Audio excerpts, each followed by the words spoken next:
Okay, तो हम आ गए हैं हमारे अगले टेंस पर, which is present perfect. Present perfect जिसकी पहचान हमें टेंसेस में मिलती है, दैट इज चुका है, चुके हैं।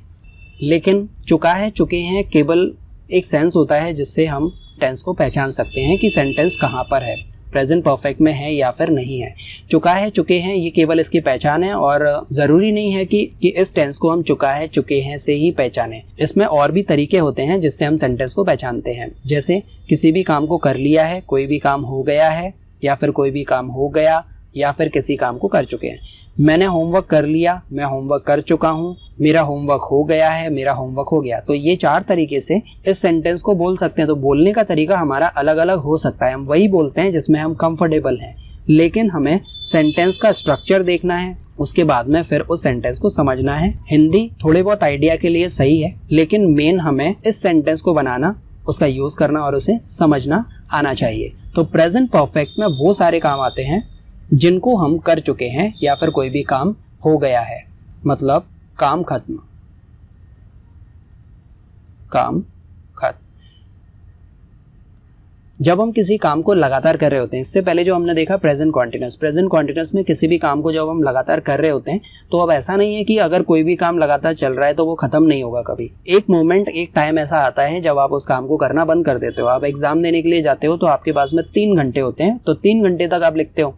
आप लिखना कब बंद करते हो? या तो वो 3 घंटे आपके खत्म ना हो जाए, या फिर आप सारे क्वेश्चन के आंसर कर दो।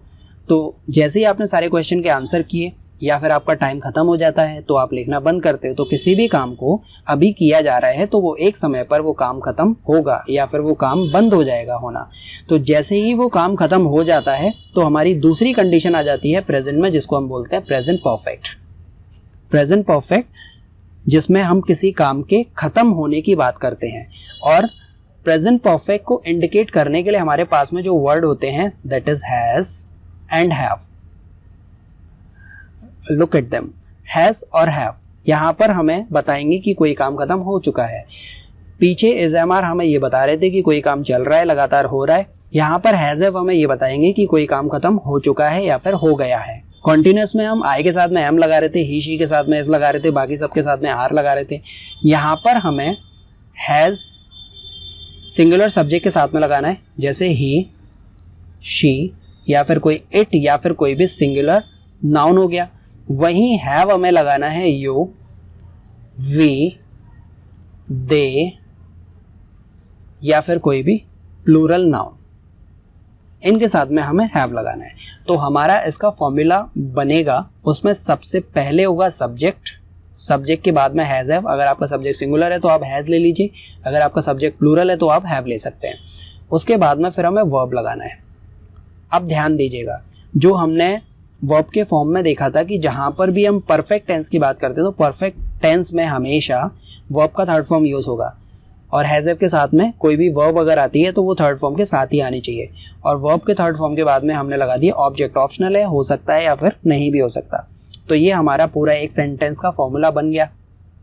इसी के थ्रू हम कोई भी सेंटेंस प्रेजेंट परफेक्ट में बना सकते हैं। तो सबसे पहले हमें याद रखना है सब्जेक्ट, उसके बाद में हैज हैव लगाना है, देन हमें वर्ब का थर्ड फॉर्म इसमें जोड़ना है। इस एम आर के साथ में आईएनजी आ रहा था, वो हमें बता रहा था कोई काम चल रहा है। हैज हैव के साथ में वर्ब का थर्ड फॉर्म आएगा, ये हमें बताएगा कि कोई काम खत्म हो गया है। तो ये हमारा प्रेजेंट परफेक्ट का फॉर्मूला है। अब चलिए एक एग्जाम्पल को लेते हैं और उसी को लेकर हम समझते हैं। पीछे हमने बात की थी प्ले, प्ले का मतलब होता है खेलना। तो अगर मैं खेल रहा हूं तो आई एम प्लेइंग, और मैं खेल चुका हूं। अब मैं खेल चुका हूं या फिर मैंने खेल लिया है, दोनों बातें सेम है। तो मैंने खेल लिया है तो मैं अपनी बात किससे करूंगा? आई से करूंगा। अच्छा, सब्जेक्ट हो गया आई, सब्जेक्ट के बाद में आई के साथ में हैज या फिर हैव, तो आई के साथ में हमें, यहाँ हम लिखना भूल गए थे, आई के साथ में भी हमें हैव का यूज करना है। तो आई के साथ में हमने हैव लगा दिया। अब हमें वर्ब लगानी है। मेन वर्ब क्या है? प्ले है हमारी। तो प्ले का जो थर्ड फॉर्म होता है वो क्या होता है? प्लेड होता है। प्ले का second form third form same रहता है, इसमें ईडी लगाते हैं हम। तो आई हैव प्लेड, ऑब्जेक्ट भी लगा सकते हैं हम इसमें, I have played cricket. Okay, तो ये हमारा सेंटेंस बन गया कि मैं क्रिकेट खेल चुका हूं। आप क्रिकेट खेल चुके हैं तो यू हैव प्लेड क्रिकेट।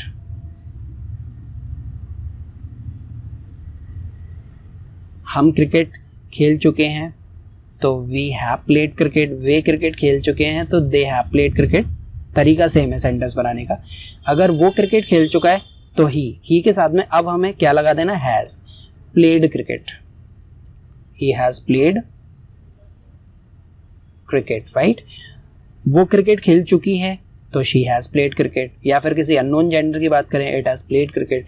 तो ये हमारा तरीका होता है किसी भी सेंटेंस को बनाने का। पहले हमें सब्जेक्ट रखना है, देन हैज और हैव रखना है, देन वर्ब का थर्ड फॉर्म रखना है, उसके बाद में फिर ऑब्जेक्ट आएगा। किसी काम को कर चुके हैं या फिर किसी काम को कर लिया है। तो इसके कुछ एग्जाम्पल्स लेते हैं, उनको हम कन्वर्ट करके देखते हैं। ओके, तो ये हमारे यहाँ पर कुछ एग्जाम्पल्स गिवन है प्रेजेंट परफेक्ट के। इसका फॉर्मूला हम देख सकते हैं, जिसमें सबसे पहले सब्जेक्ट, देन हैज़ और हैव, हमें सब्जेक्ट के अकॉर्डिंग लगाना है ना। सब्जेक्ट सिंगुलर है तो हैज़ और प्लूरल है तो हैव। उसके बाद में वर्ब का थर्ड फॉर्म लगाना है, देन ऑब्जेक्ट पर शिफ्ट करना है। तो ये हमारे एग्जाम्पल हैं, आइए इनको हम सॉल्व करके देखते हैं। मैं आ गया हूँ, मैं आ गया हूँ या फिर मैं आ चुका हूँ, बोलने का तरीका अलग अलग है। तो इसमें आए, क्योंकि मैं अपनी बात करूँगा तो आए से करूँगा, आए के साथ में क्या आता है, हैव आता है, आई हैव। अब आने की बात कर रहे हैं तो आने का थर्ड फॉर्म क्या होता है, कम, केम, कम। तो आई हैव कम, मतलब इसका जो फर्स्ट फॉर्म है कम का और थर्ड फॉर्म है दोनों सेम रहते हैं। तो आई हैव कम मतलब मैं आ चुका हूँ, सेंटेंस कंप्लीट हो गया हमारा। अब इसमें कोई ऑब्जेक्ट तो दिया नहीं है तो हमें लगाना भी नहीं है। गोलू लिख चुका है, तो लिखने का काम किसने किया, गोलू ने। गोलू के साथ में क्या लगाएंगे हम, हैज़ लगाएंगे। तो गोलू हैज़, क्योंकि सिंगुलर सब्जेक्ट होगा तो हमको हैज़ का यूज़ करना है। देखिए यहाँ पर हम आई के साथ में हैव लगा रहे हैं, ये भी सिंगुलर सब्जेक्ट ही है हमारा, लेकिन हैव इसलिए हम लगा रहे हैं क्योंकि आई का जो नेचर होता है वो तो सिंगुलर ही रहता है हमेशा, लेकिन आई यूज़ में आई का जो उपयोग होता है, आई का जो यूज़ होता है वो सिंगुलर और प्लूरल दोनों तरीके से होता है। तो परफेक्ट में और इंडेफिनिट में आई को हम प्लूरलाइज तरीके से यूज़ करते हैं, बाकी सब जगह हम आई को सिंगुलर वे में यूज़ करेंगे। तो बात कर रहे थे सेकेंड एग्जाम्पल की हम, तो गोलू हैज़, गोलू लिख चुका है तो गोलू हैज़। अब लिखने को क्या बोलते हैं, राइट बोलते हैं। तो राइट का थर्ड फॉर्म होता है रिटन, राइट, रोट, रिटन। तो गोलू हैज रिटन, गोलू लिख चुका है। तीसरे एग्जाम्पल पर आ जाते हैं, शीतल कपड़े धो चुकी है। तो शीतल कपड़े धो चुकी है, तो शीतल के साथ में हैज लगा लिया। अब धोने को हम बोलते हैं, धोना क्या हो गया हमारा, मेन वर्ब हो गया। तो वॉश का मतलब होता है धोना, ईडी लगा दिए तो क्या हो गया, वॉश्ड। तो शीतल हैज वॉश्ड, क्या धो चुकी है, कपड़े। क्लोथ्स कर दिया, तो Sheetal has washed the clothes. Last example है, सुनील, राम और सचिन तैयार हो चुके हैं। तो यहाँ पर हमारे 3 नाउन दिए हुए हैं, तो सुनील, राम एंड सचिन, राइट। इनके साथ में हमको हैव का यूज करना है। हैव तैयार हो चुके हैं। अब तैयार होने को हम बोलते हैं गेट रेडी। गेट रेडी का मतलब होता है तैयार होना। अब गेट का थर्ड फॉर्म लगाएंगे तो गेट का थर्ड फॉर्म हो जाएगा गॉट रेडी। तो Sunil, Ram and Sachin have got ready, तीनों तैयार हो चुके हैं। तो ये थे हमारे प्रेजेंट परफेक्ट। अफर्मेटिव सेंटेंस है ये, और इसी को हम बोलते हैं पॉजिटिव स्टेटमेंट। तो अब इसी में अगर हमें नेगेटिव करना है तो नेगेटिव करने के लिए इसी में हम आगे बढ़ते हैं और बात करते हैं नेगेटिव सेंटेंस की। तो अब हमें यहाँ नेगेटिव अगर करना है तो नेगेटिव करने के लिए हमें केवल हैज़ और हैव के साथ में नॉट लगा देना है, दैट्स इट, जो हम हमेशा करते हैं। इसके पहले भी जो हमने इज़ एम आर के साथ में नॉट लगाया था तो वो नेगेटिव सेंटेंस में लगाया था। तो यहाँ पर भी हम नेगेटिव सेंटेंस की बात कर रहे हैं तो हैज़ और हैव के साथ में नॉट लगा देना है, तो ये सेंटेंस ऑटोमेटिकली नेगेटिव में कन्वर्ट हो जाएंगे। तो ये फॉर्मूला बन जाएगा, तो subject has not, have not और वर्ब का थर्ड फॉर्म देन ऑब्जेक्ट। अब ये जो हमारे पास में एग्जाम्पल हैं इन्हीं को हमने नेगेटिव में कन्वर्ट कर दिया। अब जैसे कि मैं आ गया हूँ तो आई हैव कम, इसको हमने नेगेटिव में कन्वर्ट किया तो क्या हो जाएगा, I have not come. Golu लिख चुका है तो गोलू हैज़ रिटन, गोलू ने नहीं लिखा है तो क्या हो गया, Golu has not written. Sheetal कपड़े धो चुकी है तो Sheetal has wash the cloth, और शीतल ने कपड़े नहीं धोए हैं तो Sheetal has not wash the cloth. Sunil, Ram और सचिन तैयार हो चुके हैं, तो Sunil, Ram and Sachin have got ready. ये तीनों तैयार नहीं हुए हैं तो यहाँ पर क्या करना है, नॉट लगा देना है। Sunil, Ram and Sachin have not got ready, तो ये तीनों तैयार नहीं हुए हैं। तो ऐसे करके हमें इनको नेगेटिव में कन्वर्ट करने के लिए हैज़ और हैव के साथ में नॉट लगा देना होता है। तो जैसा हमने यहाँ पर देखा कि हम बात करते हैं अफर्मेटिव सेंटेंस की, तो अफर्मेटिव सेंटेंस में हमने क्या किया, हैज़ हैव के बाद में वर्ब का थर्ड फॉर्म रखा, सब्जेक्ट हैज़ हैव, वर्ब का थर्ड फॉर्म, पॉजिटिव स्टेटमेंट जिसको हम बोलते हैं। नेगेटिव स्टेटमेंट में हमने क्या किया कि नॉट लगा दिया, जो भी हमने इससे पहले देखा। अब हम बात करते हैं इंटेरोगेटिव सेंटेंस की, राइट। इंटेरोगेटिव सेंटेंस में क्या करते हैं हम, वही सेम क्वेश्चन पूछते हैं, अब क्वेश्चन पूछने के लिए क्या करना होगा, हमें हैज़ और हैव को निकाल के पहले रखना होगा। किसके पहले रखना होगा? सब्जेक्ट के पहले रखना होगा, तो वो हमारा इंटरोगेटिव का फॉर्मूला बन जाएगा। तो फॉर्मूला हमारा कुछ इस तरीके से हमें दिखाई देगा, हैज़ और हैव, देन हमारा जो सब्जेक्ट है वो आएगा एंड वर्ब का थर्ड फॉर्म लगाएंगे और फिर ऑब्जेक्ट आएगा। तो ये हमारा फॉर्मूला हो गया और लास्ट में हमें क्वेश्चन मार्क लगाना है। तो इन्हीं एग्जांपल को हम देख सकते हैं। मैं खेल चुका हूँ, खेलने की हम बात करते हैं, मैं खेल चुका हूँ, तो आई हैव प्लेड क्रिकेट। इसी को हमने क्वेश्चन में कन्वर्ट कर दिया, तो इसको आगे निकाल के रख दिया, तो हैव आई प्लेड क्रिकेट, क्या मैं खेल चुका हूँ। इधर इसको निकाल के आगे रख दिया, हैव यू प्लेड क्रिकेट, क्या आप क्रिकेट खेल चुके हो, क्या हम क्रिकेट खेल चुके हैं, तो हैव वी प्लेड क्रिकेट, क्या वो क्रिकेट खेल चुके हैं, तो हैव दे प्लेड क्रिकेट। अगर हम हैज़ को निकाल के इधर आगे रख लेंगे तो ये हो जाएगा हैज़ ही प्लेड क्रिकेट, क्या वो क्रिकेट खेल चुका है, क्या वो क्रिकेट खेल चुकी है, तो उसके लिए हो जाएगा हैज़ शी प्लेड क्रिकेट। और नॉन लिविंग की बात करेंगे, हैज़ इट प्लेड क्रिकेट। तो इसको इंटेरोगेटिव में कन्वर्ट करने के लिए हमें क्या करना है, जो हमारे हेल्पिंग वर्ब है हैज़ और हैव, उसी को निकाल के हमें आगे रखना है। तो आइए अब देखते हैं इससे जुड़े हुए कुछ एग्जाम्पल्स। ओके, तो हमारे पास में यहाँ पर प्रेजेंट परफेक्ट के इंटेरोगेटिव के कुछ एग्जाम्पल्स हैं। यहाँ पर हैज़ हैव, सब्जेक्ट और वर्ब का थर्ड फॉर्म, देन ऑब्जेक्ट जो है क्वेश्चन मार्क रखना है हमें। तो इन एग्जाम्पल्स को हम कन्वर्ट करके देखते हैं। तो सबसे पहले हमें हैज़ हैव रखना है, उसके बाद में सब्जेक्ट, देन वर्ब का थर्ड फॉर्म। तो आइए बदलते हैं इनको। पहले बात करते हैं गोलू की। गोलू क्या है? सब्जेक्ट है। क्या गोलू लिख चुका है? तो गोलू की बात कर रहे थे, गोलू, और गोलू के साथ में क्या आना चाहिए? हैज़ आना चाहिए, तो हैज़ रख लिया, has Golu written, has Golu written question mark लगा दिया।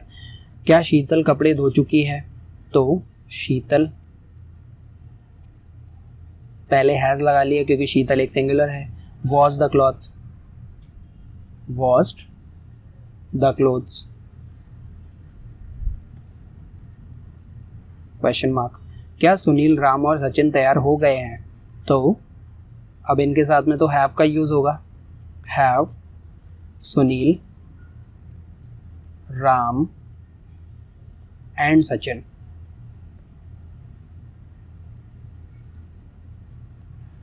तैयार हो गए हैं, वर्ब रखना है, गेट रेडी का हो जाएगा गॉट रेडी, जो कि इससे पहले हमने देखा था रेडी। ओके, तो have Sunil, Ram and Sachin got ready, क्या वो तीनों तैयार हो गए हैं। लास्ट एग्जाम्पल है हमारा, क्या तुम पास हो गए हो? तो क्या तुम पास हो गए हो मतलब यू के लिए क्वेश्चन है, तो यू के साथ में हैव आएगा क्वेश्चन करने के लिए, तो हैव यू, हाँ। अब पास है तो ईडी लगा दिया, have you passed question mark लगा दिया। तो ये हमारे कन्वर्ट हो गए इंटेरोगेटिव में। अब इन्हीं को अगर हमें नेगेटिव इंटेरोगेटिव में कन्वर्ट करना हो, नेगेटिव इंटेरोगेटिव में, तो हमें क्या करने की ज़रूरत है? सब्जेक्ट के बाद में नॉट, तो हैज़ गोलू नॉट रिटन, क्या गोलू लिख चुका है? हैज़ गोलू रिटन, क्या गोलू ने नहीं लिखा है? Has Golu not written. दूसरे एग्जाम्पल को देखिए, has Sheetal wash the cloth, क्या शीतल कपड़े धो चुकी है? क्या शीतल ने कपड़े नहीं धोए हैं? तो has Sheetal not wash the cloth, ये हो गया negative interrogative. Have Sunil, Ram and Sachin got ready, क्या सुनील, राम और सचिन तैयार हो गए हैं? अब इसको नेगेटिव किया तो इनके बाद में जो लास्ट वाला हमारा वर्ड है नाउन, जो सब्जेक्ट है, इसके बाद में नॉट रख दिया, have Sunil, Ram and Sachin not got ready. Last वाले एग्जाम्पल को देखिए, हैव यू पास्ड, क्या तुम पास हो गए हो? क्या तुम पास नहीं हुए, इसको कन्वर्ट किया तो हैव यू नॉट पास्ड, क्या तुम पास नहीं हुए, इसका मतलब ये हुआ। तो ये हो गया हमारा नेगेटिव इंटेरोगेटिव। अब इसी को हमें डबल इंटेरोगेटिव में कन्वर्ट करना हो तो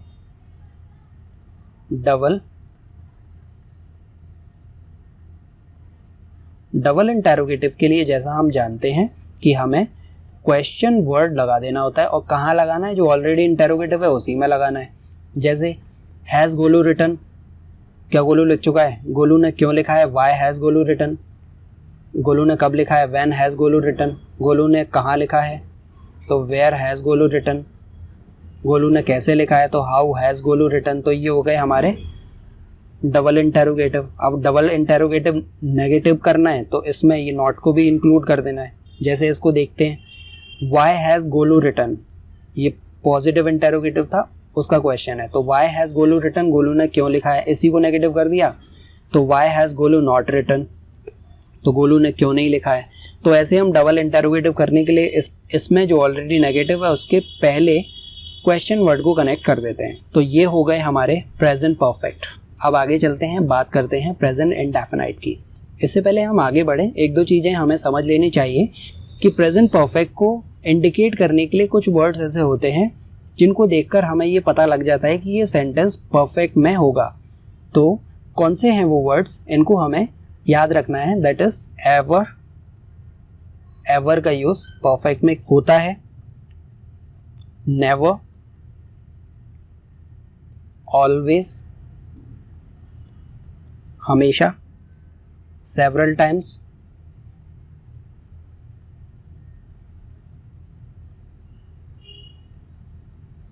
already, just, yet, recently, so far, since, for। इनको देखकर हमें ये पता लग जाता है कि ये सेंटेंस हमारा परफेक्ट का सेंटेंस हो सकता है। ओके, तो ये जो टाइम रिलेटेड हमारे एडवर्ब्स होते हैं, इनका यूज़ हमें इसमें कर लेना होता है, इन यूज़। ठीक है, और जो इसमें हमें यूज़ नहीं करना है, that is not in use. जैसे कि एट प्रेजेंट, ये हम कॉन्टिन्यूस में यूज़ करते हैं। करंटली, ये प्रेजेंट कॉन्टिन्यूस में यूज़ होता है। नाउअडेज, ये प्रेजेंट कॉन्टिन्यूस में हम इसका यूज़ करते हैं, परफेक्ट में नहीं करते। तो इनको इस तरीके से हम डिफरेंशिएट कर सकते हैं। तो अब आगे चलते हैं और बात करते हैं प्रेजेंट इंडेफिनाइट की।